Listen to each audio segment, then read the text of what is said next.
Donc je crois que je dois vous parler d'un thème qui est, alors moi j'avais Christ, source de vérité, mais je crois qu'Étienne a changé le titre, et c'est Vérité Christ. Magnifique.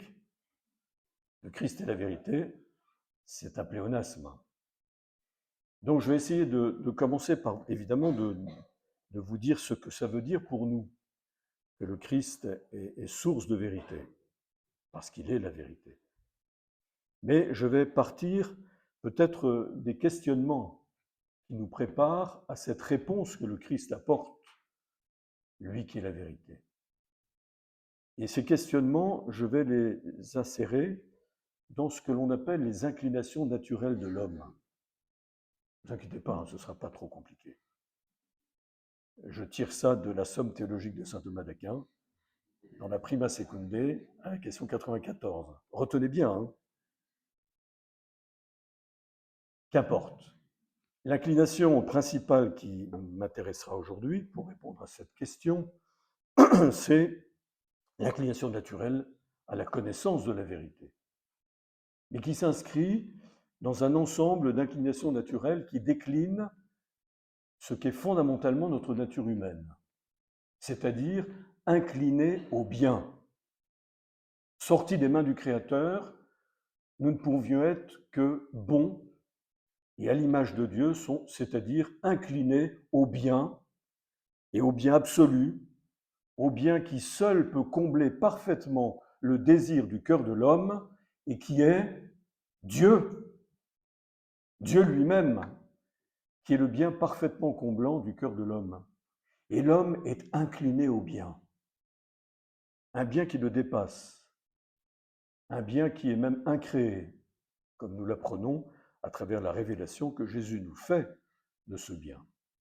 On dira encore plus simplement que l'homme est naturellement incliné au bonheur. Le bonheur, c'est le bien parfaitement comblant du désir de l'homme. Qui ne désire pas être heureux? Vous qui êtes ici, vous désirez être heureux, n'est-ce pas? Sauf que on peut se tromper de bonheur.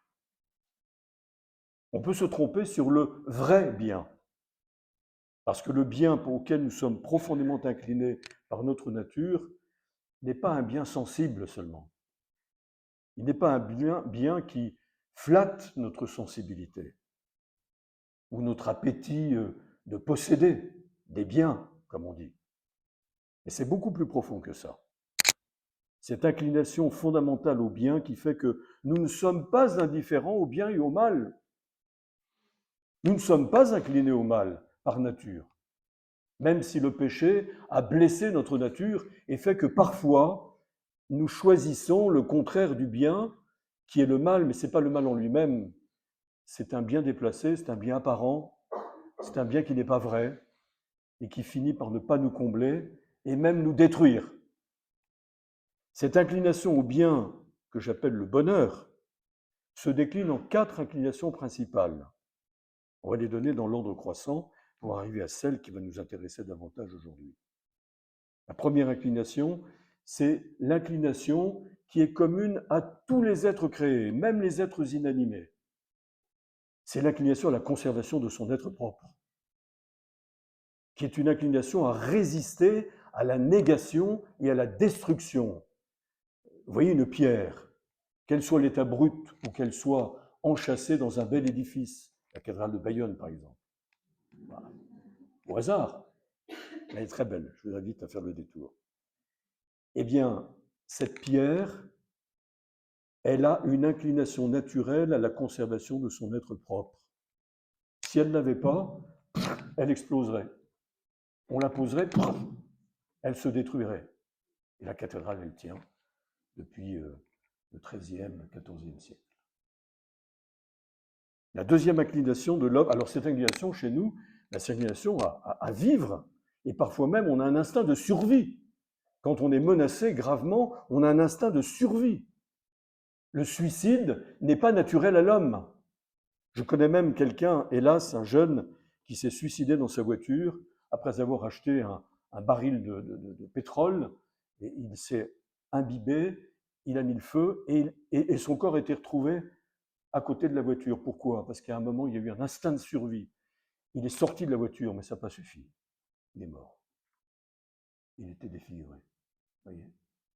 Alors naturellement, nous avons un instinct de vivre, de nous défendre contre tout ce qui menace notre être, de nous protéger des intempéries, de nous protéger de celui qui nous veut du mal. La deuxième inclination naturelle, c'est une inclination que nous partageons avec tous les êtres vivants, avec tous les animaux vivants, qui est l'inclination à la reproduction, on va dire, pour les animaux. L'inclination à transmettre la vie, biologique sans doute au départ, qu'on appellera chez l'homme l'inclination sexuelle. Elle est bonne, elle est bonne. C'est naturel à l'homme de se continuer, de se compléter, de se continuer avec la femme. C'est inscrit dans la nature de l'homme. Et c'était au commencement, comme Jésus le rappelle aux pharisiens, en parlant de ce récit de la Genèse, quand Dieu créa l'homme à sa ressemblance, homme et femme, il les créa, c'est pourquoi l'homme quittera son père et sa mère, il s'attachera à sa femme, ils ne feront plus qu'une seule chair. Ça, ce sont les inclinations de notre nature sensible au départ.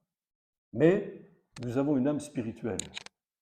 Et nous avons deux autres inclinations que nous ne partageons pas avec les animaux infrahumains, que nous ne partageons pas avec tous les êtres créés, mais qui sont propres à l'homme. La première, c'est l'inclination à la relation sociale. C'est l'inclination à la vie en société. C'est l'inclination même à l'amitié.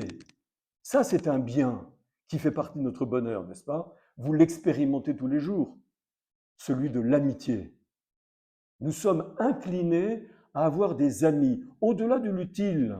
Bien sûr qu'on est incliné à vivre en société parce que c'est utile aussi. On a besoin des autres pour notre propre vie, pour notre propre progrès, pour notre propre subsistance. Mais il y a aussi quelque chose dans l'homme qui est d'être incliné à la relation à l'autre de manière gratuite, dans l'ordre du don, qui s'appelle l'amitié et qui peut même aller beaucoup plus loin, comme on le voit dans l'Évangile. Et enfin, l'inclination à connaître la vérité. Et saint Thomas, il ose dire, il a bien raison, et d'ailleurs on le vérifie partout, en particulier aujourd'hui, à travers la croissance exponentielle de nos catéchumènes, et en particulier de nos jeunes catéchumènes, de nos recommençants, de ceux qui viennent frapper à la porte de l'Église.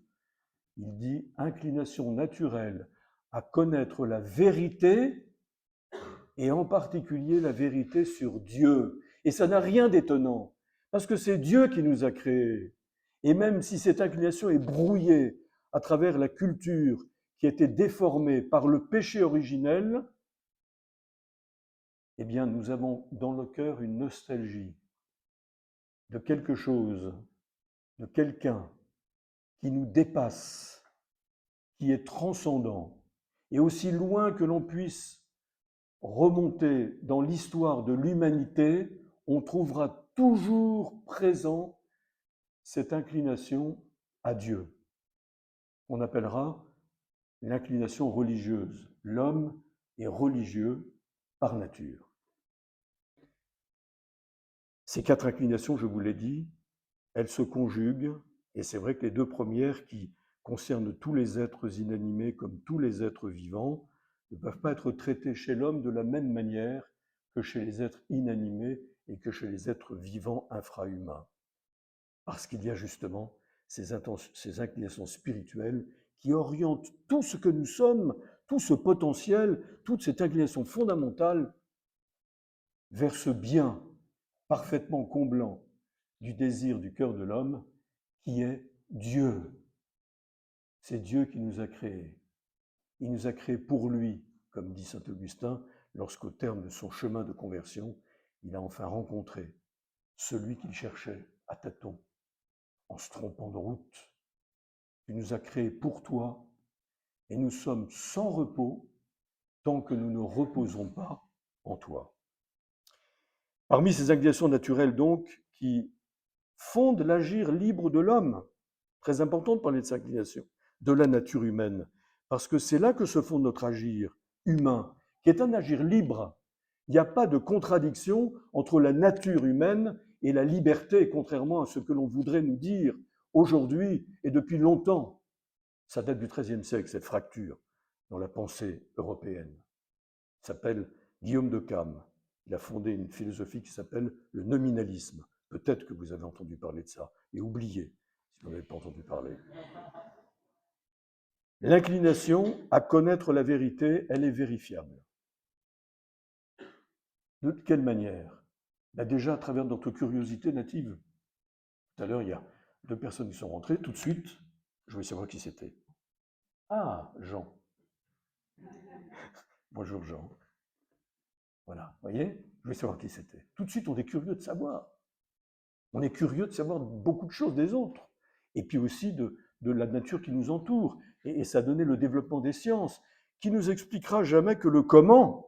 Mais c'est extraordinaire, les progrès de la science, pour découvrir comment fonctionne notre univers, macroscopique et microscopique. Mais il y a une chose que la science ne peut pas nous dire, et qui est aussi une inquiétude qui est au cœur de l'homme. C'est le pourquoi. Pourquoi tout ça?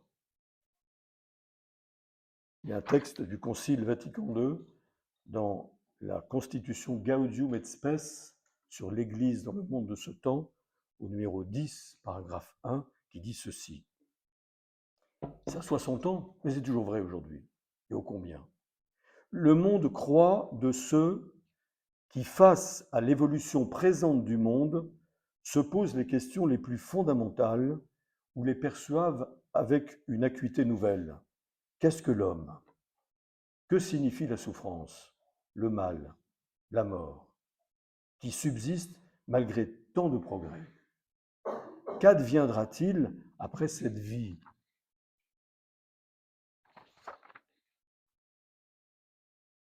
Vous voyez, très vite, surtout lorsqu'on est confronté à la question de la souffrance, du mal, de la mort, vient pas seulement la question du bien et du mal, qui est une question importante aussi, mais surtout la question qui est connexe à celle de la vérité.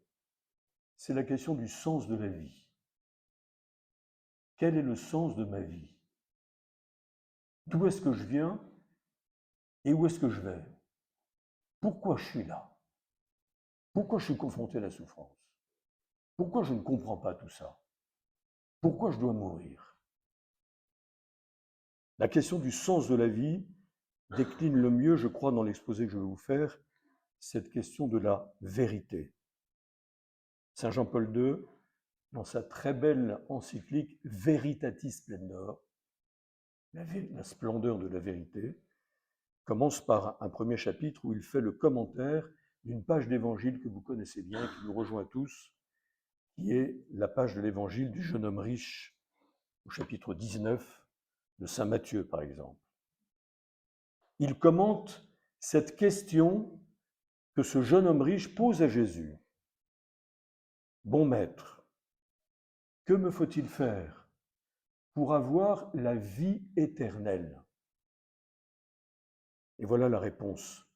Pas la réponse, mais le commentaire qu'en fait saint Jean-Paul II. Pour le jeune homme, avant d'être une question sur les règles à observer, c'est une question de plénitude de sens pour sa vie. C'est là, en effet, l'aspiration qui est à la source de toute décision et de toute action humaine, la recherche secrète et l'élan intime qui meuvent la liberté. C'est magnifique ça, écoutez bien, je le répète. C'est l'aspiration, ce sens de la vie, de la vraie vie. C'est ça la question de la vérité chez l'homme, qui est à la source de toute décision, de toute action humaine. La recherche secrète et l'élan intime qui meuvent la liberté. On a l'impression que c'est une contradiction.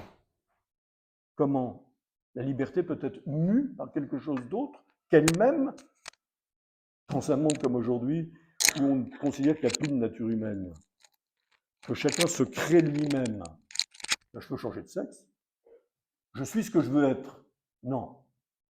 Il y a cette limite du corps. Alors donc le corps, il y a une dichotomie qui est faite aujourd'hui entre la nature humaine que l'on confond d'une manière univoque à la nature de tous les autres êtres infrahumains que sont les animaux, qui réagiraient de la même manière, de manière déterministe, et par conséquent, il y a un antagonisme entre cette nature humaine ainsi conçue de manière univoque avec la liberté, parce qu'elle risquerait de contraindre la liberté. Vous avez vu ce que je vous ai dit? À la base de notre liberté, il y a des inclinations de la nature. Je ne peux pas sortir de ces limites. Mais alors ça empêche ma liberté? Non! Au contraire, ça lui permet de s'exercer pleinement. Parce que ces inclinations naturelles, comme celle à la connaissance de la vérité, qui est une majeure de l'inclination au bonheur de l'homme, une aspiration profonde qui me cherche, par laquelle je cherche le sens à donner à ma vie, qui sera la source de toutes mes décisions, les plus brèves, les plus courtes comme les plus profondes de ma vie, qui engagent toute mon existence. Eh bien, cette inclination à la vérité, elle est l'aspiration qui est une recherche secrète qui meut ma liberté sans la contraindre. Sans la contraindre. Bien sûr que l'instinct de l'animal infrahumain, il comprend son acte pleinement achevé. Il n'y a pas de distance entre l'instinct et l'acte. Tout de suite, l'instinct le conduit à poser l'acte de manière déterministe. On parle d'instinct précisément. Chez l'homme, l'inclination sexuelle ne conduit pas immédiatement à l'acte. Il y a une distance, il y a une réflexion, il y a une délibération, il y a un choix qui peut s'accomplir librement. Donc, à la racine de cette liberté, je ne suis pas déterminé par mon inclination, et c'est elle qui permet l'exercice de la liberté. La question de la vérité, c'est donc la question du sens de la vie. Demain, nous écouterons une très belle page d'évangile, n'est-ce pas? L'évangile de la Samaritaine, qui sera pour les catéchumènes adultes de nos paroisses le premier scrutin. C'est la page d'évangile qui est utilisée pour le premier scrutin des catéchumènes depuis la plus haute antiquité chrétienne, que nous retrouvons dans le cycle liturgique pour l'année A, chapitre 4 de Saint Jean. Dans la première partie du dialogue avec Jésus, qu'est-ce qu'exprime cette pauvre fille qui vient à midi, l'heure où le soleil tape le plus, pour prendre l'eau au puits de Jacob? Qu'est-ce qu'elle vient faire à cette heure-là? D'habitude, on vient à l'aurore, mais cette femme, pendant la nuit, le matin, elle se lève un peu tard, quoi, parce qu'elle est fatiguée. Et puis, ce sont les hommes qui lui disent, allez, va chercher l'eau maintenant. Va chercher l'eau. Une esclave. Hein. Esclave de ses passions, et esclave de son entourage. Et elle aspire à la vie. Elle va exprimer, à travers ce dialogue un peu paradoxal, comme vous le savez, qui a l'air d'être un dialogue de sourds au début, souvent chez Saint Jean, elle va exprimer l'aspiration qui est au fond de son cœur. Petit à petit, cette aspiration va se purifier, elle va se décanter. Ce qui est au fond de son cœur, elle ne sait pas encore l'exprimer. Ce qu'elle exprime, c'est une aspiration à la vie, mais d'une manière un peu basique. Quand elle voit Jésus qui lui dit « Allez, donne-moi à boire ». Comment, toi, un juif, qui demande à une samaritaine, ce sont des étrangers qui ont une inimitié énorme entre eux, puis en plus s'adresser en public à une femme, ça ne se fait pas dans le monde des juifs. Me demander à boire à moi? Et Jésus qui lui répond, vous savez, si tu savais le don de Dieu. Et celui qui te demande, donne-moi à boire, c'est toi qui m'aurais demandé, et je t'aurais donné de l'eau vive. Alors elle dit, toujours dans cette aspiration à la vie basique, donne-moi de cette... Tu n'as rien pour puiser, tu serais plus fort que notre patriarche Joseph, Jacob, pardon, qui a ouvert ce puits. Et Jésus lui dit, celui qui boit de cette eau aura encore soif. Ton aspiration basique à la vie, elle ne te comblera pas. Elle ne sera pas étanchée. Mais l'eau que je donnerai, tu n'auras plus soif. Elle jaillira en source de vie éternelle. À ce moment-là, elle exprime davantage une aspiration moins basique et plus profonde à une vie plus en plénitude, même ne sait pas très bien comment la décliner. Et elle dit, alors Seigneur, donne-moi de cette eau que je ne sois plus obligé de venir ici, que je sorte un petit peu de cette vie d'esclavage dans laquelle je suis. Et Jésus lui dit à ce moment-là, basculement du dialogue, va chercher ton mari. Et elle lui répond, je n'ai pas de mari. Et Jésus lui dit, c'est vrai, tu dis vrai, tu n'as pas de mari, tu en as eu 5, et celui avec qui tu es n'est pas ton mari. Jésus qui invite cette Samaritaine à se connaître elle-même. Il l'oriente vers la connaissance d'elle-même et lui dit la vérité sur elle-même.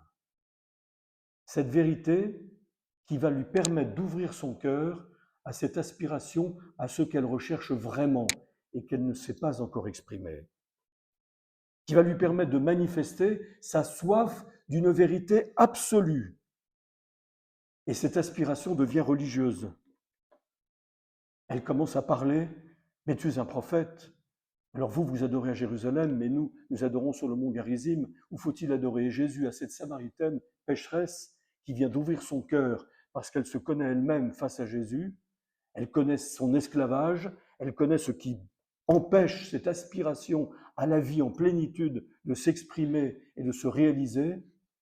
Jésus lui révèle ce que c'est que l'adoration véritable. Vous voyez comment cette aspiration devient religieuse et elle sent bien que c'est là qu'elle trouvera la vérité absolue et finalement la vie en plénitude. Et pourquoi? Elle découvre que Jésus est lui-même la vérité.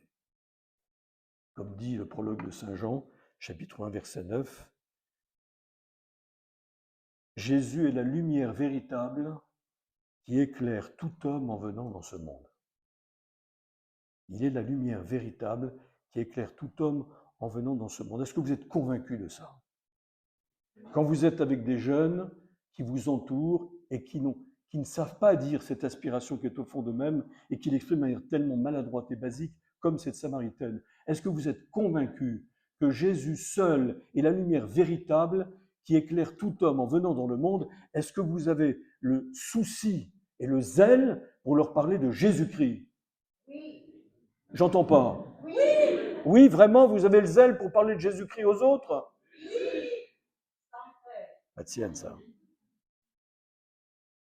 Le seul qui peut dire, vous ne trouverez jamais quelqu'un dans aucune religion, dans aucune civilisation, qui sera capable de dire une parole aussi audacieuse, chapitre 14 de Saint Jean, au verset 6. Je suis le chemin, la vérité et la vie. Je suis même le seul chemin qui conduit à la vérité tout entière, qui répond à toutes les interrogations les plus existentielles de tout homme, de toute génération, de toute époque, de toute latitude, et celui qui conduit ce chemin à la vie en plénitude. En dehors de moi, vous ne pouvez rien faire, dira Jésus encore au chapitre 10 de Saint Jean. Lui seul a les paroles de la vérité qui donne la vie. La vérité qui nous révèle de nous-mêmes, nous libère même. Nous libère parce que notre liberté a besoin d'être libérée de ce qui la rend esclave. Parfois, ce sont des idoles. Chacun a des idoles, des fils à la patte, est prisonnier de quelque chose. Parfois, nous savons bien, lorsque nous nous confessons de manière fréquente, parce que parfois nous revenons de manière désolante sur les mêmes choses, mais nous rencontrons celui qui est capable de nous libérer. Et que de manière inlassable, il va nous libérer par sa miséricorde, lui qui est la vérité. Si vous demeurez dans ma parole, dit Jésus au chapitre 8 de Saint Jean, vous êtes vraiment mes disciples et vous connaîtrez la vérité et la vérité vous rendra libre. La source de la vérité sur Dieu, sur nous-mêmes, sur le sens plénier de notre vie, c'est le Christ. Et donc ce qui est premier, ce qui est le plus décisif, c'est notre rencontre avec le Christ. La rencontre avec le Christ. C'est le moment le plus décisif de l'homme dans sa recherche de la vérité. Voyez, je pense toujours à cette parole de Benoît XVI qu'on a citée au début de cette causerie. Benoît XVI, qui est dans sa première encyclique, au numéro 1 de sa première encyclique, qui s'appelle Deus Caritas Est, Dieu est amour, il dit une parole qu'on peut inscrire dans sa mémoire, et la mémoire vive de son cœur. Une parole que le pape François a souvent répétée, une parole que le pape Léon XIV a déjà répétée plusieurs fois. Il dit, à l'origine du fait d'être chrétien, il n'y a pas une décision éthique ou une grande idée, mais il y a une rencontre avec un événement, une personne, qui donne à la vie un nouvel horizon et par là son orientation décisive. Comprenez ? À l'origine du fait d'être chrétien, il n'y a pas d'abord une décision éthique. Le christianisme n'est pas d'abord une morale, même si c'est aussi par conséquence une grammaire de vie. Le christianisme n'est pas une sagesse, ce n'est pas une grande idée qui fait qu'on est chrétien, même si la connaissance peut nous conduire, mais c'est la rencontre. Avec un événement, dit-il, parce que ce Jésus-Christ, qui est une personne, elle est vivante et il intervient dans notre histoire. Quand est-ce que Jésus est entré dans votre histoire ? Êtes-vous capable de témoigner de ce moment précis, peut-être plusieurs, où Jésus s'est rendu présent et s'est manifesté vivant dans ton histoire, dans mon histoire, qui a été décisif pour donner à ma vie un nouvel horizon et pour lui donner une orientation décisive, lui donner un vrai sens. Le Christ seul répond aux interrogations les plus existentielles de l'homme. Lui seul révèle Dieu le Père. Saint Jean nous le dit à la fin de son prologue, chapitre 1, verset 18 de son évangile. Nul n'a jamais vu Dieu, mais celui qui est toujours tourné vers le Père, l'unique engendré, le Fils unique de Dieu. Lui nous l'a fait connaître. Lui seul révèle à l'homme le sens de son existence, le sens ultime, la vie éternelle. Lui seul révèle à l'homme ce qu'il est lui-même.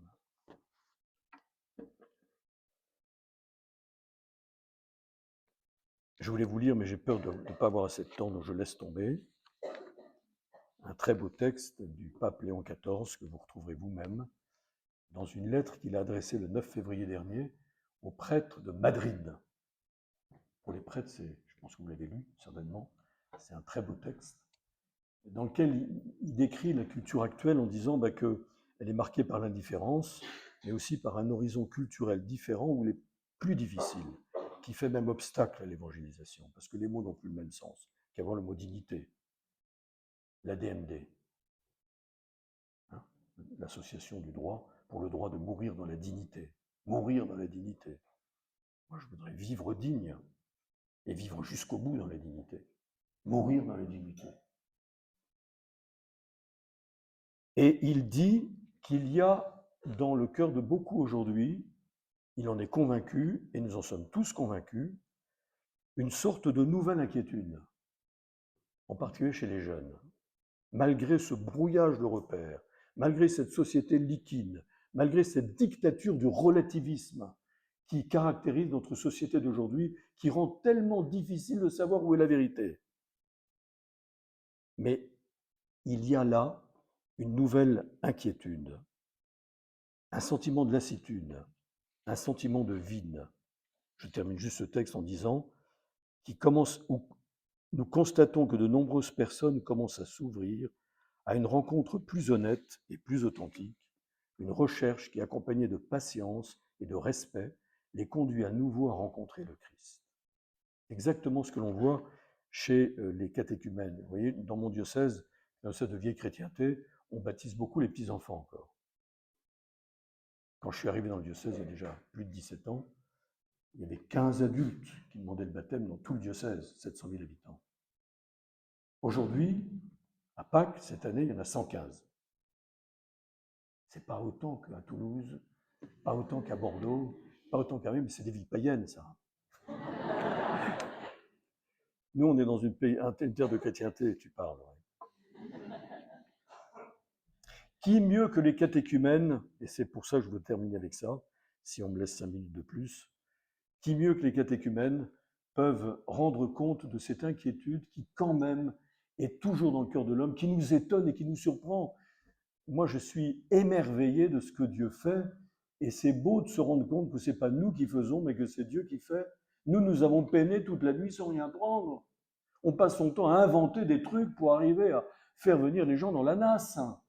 Et on n'y arrive pas. Puis tout d'un coup, cette année à la cathédrale de Bayonne, mercredi des Cendres, à midi, une messe où il y a 50 personnes d'habitude, à midi, c'est comme pour la Samaritaine, c'est pas le moment, mais bon, bref.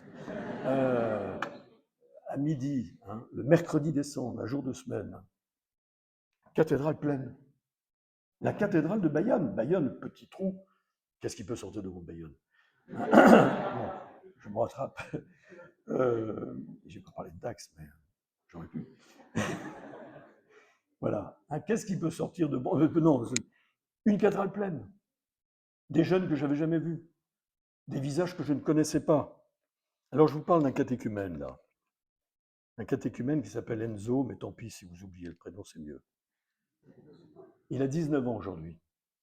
Il sera baptisé à la cathédrale de Bayonne, justement, cette vigile pascale prochaine. Et il dit dans sa lettre, qui est magnifique, qu'il m'adresse évidemment comme tous les catéchumènes avant le baptême, qu'il a rencontré le Seigneur à 17 ans. Je dis au moins le début de sa lettre. Je m'adresse à vous, mon Seigneur, pour vous raconter sans aucun doute la meilleure rencontre de toute ma vie, celle qui a changé ma vie à tout jamais, la rencontre avec Jésus-Christ, notre Seigneur. Et il est né dans une famille pas croyante. Des parents complètement loin de la religion, qui n'en ont jamais parlé, peut-être même avec une certaine hostilité chez certains. Comment il a fait, lui?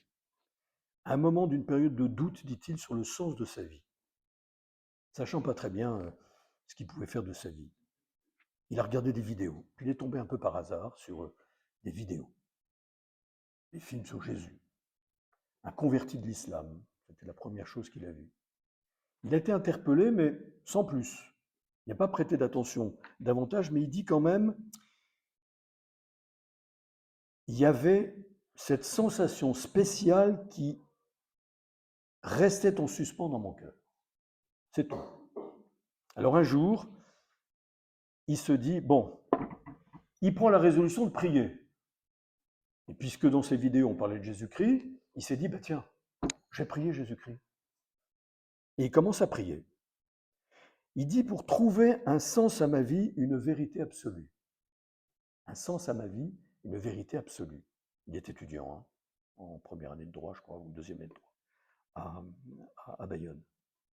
Et un soir, dans son lit, alors qu'il était en train de prier, il me fit l'immense grâce de me faire comprendre que c'était lui que je devais suivre, qu'il était la solution à absolument tout, qu'il était le chemin qui conduit à la vérité et à la vie. Et c'est là que ma relation avec Dieu a commencé. Alors il a voulu se rapprocher de cette personne encore mystérieuse. Je ne dis pas qu'il est allé voir le prêtre, il n'est pas allé à l'église, il n'a pas eu l'idée, il n'allait jamais à la messe, il ne savait pas ce qui se passait dans les églises vraiment.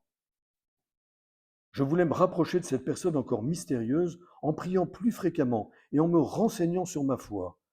Mais je n'étais pas d'accord avec les enseignements de Jésus, pensant que c'était une autre époque, que jusqu'au jour où je compris que sa parole était immuable, qu'elle s'appliquait à tous les temps, que Jésus a dit, le ciel et la terre passeront, mais mes paroles ne passeront pas.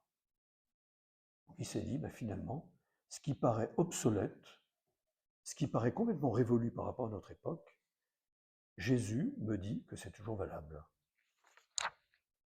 Le désir d'être baptisé était déjà en moi, dit-il, mais je n'étais pas encore prêt intérieurement, même à aller voir un prêtre.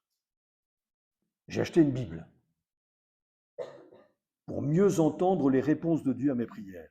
Je priais, mais je ne savais pas ce qu'il me répondait. Alors j'ai acheté une Bible. Vous voyez comment, tout seul, hein, le Seigneur l'a conduit.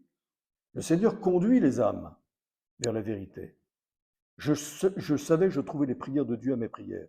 Et je priais davantage, même si c'est selon mes ressentis, avec des hauts et des bas. Et je compris finalement, lisant la Bible, que la foi n'était pas un sentiment, mais un choix de l'amour. 17-18 ans, hein. Le désir de me faire baptiser a grandi et je suis allé à la messe du mercredi des Cendres. J'avais entendu que le carême commençait par une messe, alors je suis allé avec un ami qui avait fait à peu près la même démarche que moi, donc j'étais un peu, voilà. Et puis un dimanche ou deux après, je suis allé voir le prêtre. Et je lui dis, je voulais être baptisé. Et le prêtre, quand il m'en parle, il me dit, quand il est venu, je lui ai demandé, pourquoi tu veux être baptisé? Et il m'a répondu ceci, parce que pour moi, c'est certain, Jésus est la vérité. Pour moi, c'est certain, Jésus est la vérité. Et maintenant, il suit la catéchèse, il dit que c'est son rendez-vous hebdomadaire le plus important de la semaine. Et il a découvert ensuite le chapelet. Au début de l'été, le Seigneur a fait la grâce de mieux voir et comprendre le mal, les conséquences de certains péchés sur son avenir, sur lui-même, sur les autres. Et il est devenu catéchumène. Et aujourd'hui, il dit, ma vie a grandement changé. C'est un nouvel horizon pour mon existence.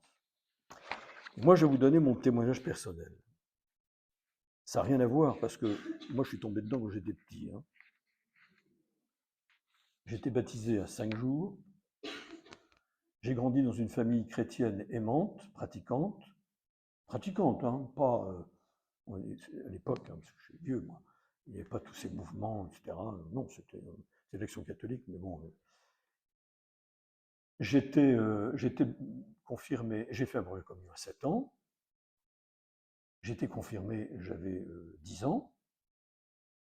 Et puis j'ai fait ma profession de foi à 12 ans. Et là, tout a commencé pour moi.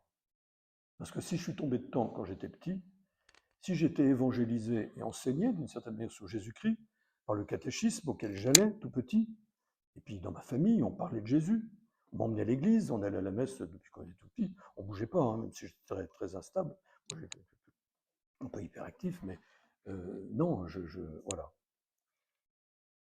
Mais à 12 ans, j'ai fait ma première rencontre avec Jésus.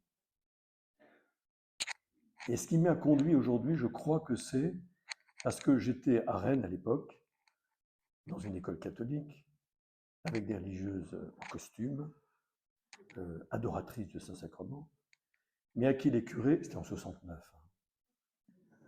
68, 69, 68, on faisait des barricades dans la cour de récréation. Eh bien, qu'est-ce que je disais là? Ah oui. Le catéchisme, c'était très bien. On avait des feuilles, des escargots, et puis on remplissait les escargots avec des trucs, je sais pas quoi. L'amour, la paix, le racisme, enfin bon, bref. Alors ma maman était une bonne chrétienne, m'a dit, mais tu ne vas pas faire ta profession de foi avec un catéchisme aussi déplorable. Alors elle est allée à la librairie d'à côté, elle a acheté un petit catéchisme question-réponse des années 50. C'est tout ce qu'elle avait trouvé, c'était ce catéchisme qu'elle avait peut-être eu quand elle était petite. Et puis, elle me faisait réciter mes leçons de catéchisme pendant qu'elle faisait son dîner, alors j'étais assis sur le tabouret blanc de la cuisine. Et c'était ma joie. Je recevais, je buvais ces énoncés de la foi, tirés tout droit de l'Écriture sainte. Je les imprimais dans ma mémoire, je les répétais, et ça formait ma foi. Et un jour, après ma profession de foi, j'avais fait un coin prière dans ma chambre, personne de mes frères et sœurs l'avait fait, je suis quatrième de 5, et puis j'avais mis une croix, une image de la Sainte Vierge, puis j'avais une Bible qu'on m'avait offerte à ma profession de foi, qui sentait bon le papier neuf. Et le soir, quand j'étais tout seul, je lisais un passage d'évangile. Et je parlais avec Jésus. Et c'est drôle, hein, parce que dans mon cœur, je me suis dit, Jésus veut que tu sois son ami. Et même, j'étais plus loin, alors je ne connaissais pas beaucoup, je n'ai pas beaucoup de références de prêtres. On allait à la messe, mais les messes étaient un peu surprenantes. C'était le début, c'était le début de la réforme liturgique, je peux vous dire que ça se cherchait. Hein. On était vraiment en recherche. Hein. Bon. Et je savais que mes parents, moi je ne me rendais pas bien compte, mais mes parents trouvaient que c'était bon. Eh bien, je me suis dit, le Seigneur veut que je sois prêtre. J'ai même écrit sur un papier que j'ai toujours sur moi, qu'importe. J'ai 12 ans, je veux être prêtre, etc. Quand j'aurai 18 ans, j'entrerai au grand séminaire. Voilà, hein, signé. Seigneur, aidez-moi à être prêtre. Et puis, j'ai signé Marc. J'ai plié mon papier dans un livre que j'avais au-dessus de mon lit. Je n'en ai parlé à personne. Personne. J'étais un enfant insupportable, qui faisait une bonne bêtise avec ses copains. Les parents, pour me canaliser, avaient mis chez Scout d'Europe. Bon. Et puis ça s'est passé comme ça. On est parti à Paris, place de 4e. Pendant l'adolescence, j'ai complètement oublié cette expérience fondatrice que j'avais faite. Complètement oublié même que je voulais être prêtre. Et puis bon, j'étais toujours scout, donc pas de problème, hein, ça marchait. Hein. Bon, j'allais à la messe tous les dimanches, il n'y avait pas de problème. Mais puis mes scouts, quand j'étais chef de troupe, je leur faisais des petits pia-pia spirituels. Bon. Et au bout d'un an, après une première année de médecine, pas très glorieuse, j'ai une hépatite virale, bon, pour aller vite. Et à ce moment-là, je pestais d'être à rien faire dans ma chambre, je commençais à me reposer. J'ai ouvert ma Bible. Je ne sais pas sur quelle parole je suis tombé, mais tout d'un coup, j'étais envahi par un sentiment d'amour et de paix. J'ai fait une nouvelle rencontre avec le Seigneur qui m'a fait faire l'expérience de son amour. Et je me suis entendu me dire, tu seras prêtre. Je suis parti. Je suis prêtre à Saint-Martin, très bien. Et quelques années plus tard, après mon ordination, je vais toujours visiter mes parents à Paris. Et puis maman m'accueille et me dit, tiens, c'est drôle, j'ai fait des rangements, j'ai trouvé un papier que tu as écrit quand on avait 12 ans. Que je montre toujours aux enfants de la confirmation et aux jeunes, parce qu'aujourd'hui, c'est la preuve de ma première rencontre avec Jésus. Et c'est la preuve que cette rencontre a changé toute ma vie. Et après la dernière chose que je vous dis, si j'ai deux minutes encore, tant pis, c'est peut-être moi qui me ferai engueuler, mais je le prends pour moi. Hein. Quand j'étais ado, vous voyez, c'est important de former sa foi.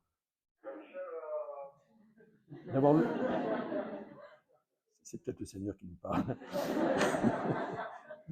J'arrive, Seigneur. Donc, ce qu'on appelle le sens surnaturel de la foi, j'ai fini, j'ai 2 minutes là. Sens de la foi. Le sens de la foi qui fait qu'on adhère spontanément aux données de la foi qui nous enseignées par l'Église. Et moi, quand j'allais à la messe, années 70, à Paris dans ma paroisse, le curé disait des choses qui heurtaient ma foi d'adolescent. Celle qui avait été formée par le catéchisme questions-réponses que ma maman m'avait faite.